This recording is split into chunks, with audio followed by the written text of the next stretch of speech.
So I loved what you said earlier, another interview, as you talked about that. You want to have simple rules of truth and not a lot of legalism when raising your kids. That's I know right. there's a lot of kids raised in certain churches where there would be like, can't do this, can't do that.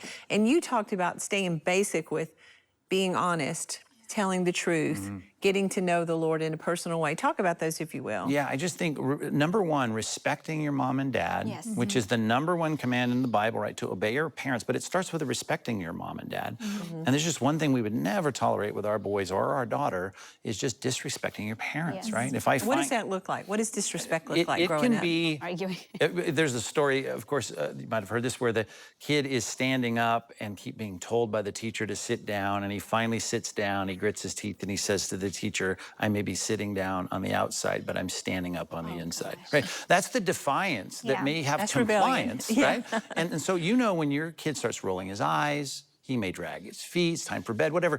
That's still disrespect to parents, right? Yes. And if I catch that, I think for a dad in particular, I'll say to my son, you don't treat my wife that way, right? Maybe your mother, but this is my wife. Yeah. And you don't treat her with disrespect. Just like I would pick up on the subtleties of someone else treating my wife that way.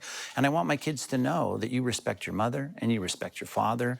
And because of that respect, out of that grows obedience and submission to your parents. So tell us about some of your real life stories with your boys, because I know that's got to be interesting. They're older now. They are older now. Yeah, I have a 24-year-old and a 22-year-old, soon to be 22. So take us through the teenage years especially. Yeah, those can be hard. And but every kid's different, right? Right, and I tell you, in the book, there's two phases of parenting, and Ephesians talks about that. There's basically, my words for it, there's the correcting and the directing.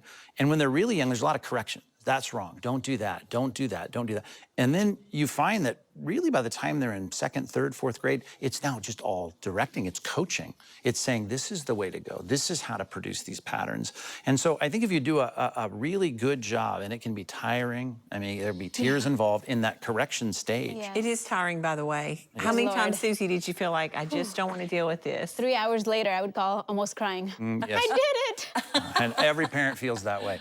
But then the good news is you reap some of the benefits of Yes. that by the time they're 10, 11, and you start doing a lot more coaching now. Yeah. And by the time that they're really, think about it, 15, 16, 17, I mean, you're just kind of on the sidelines watching kind of the direction of where they're going, and you're there in case there's an emergency, right? Yeah. And so that's the release. The first chapter of the book, I talk about envisioning your child's future every day. And I think you have to see that progression of independence. And a lot of parents, they'll joke about, well, I don't want my daughter to get married till she's 30 and they're never leaving. I think those jokes don't even really help the goal that we have to launch them. How am I investing in that person today?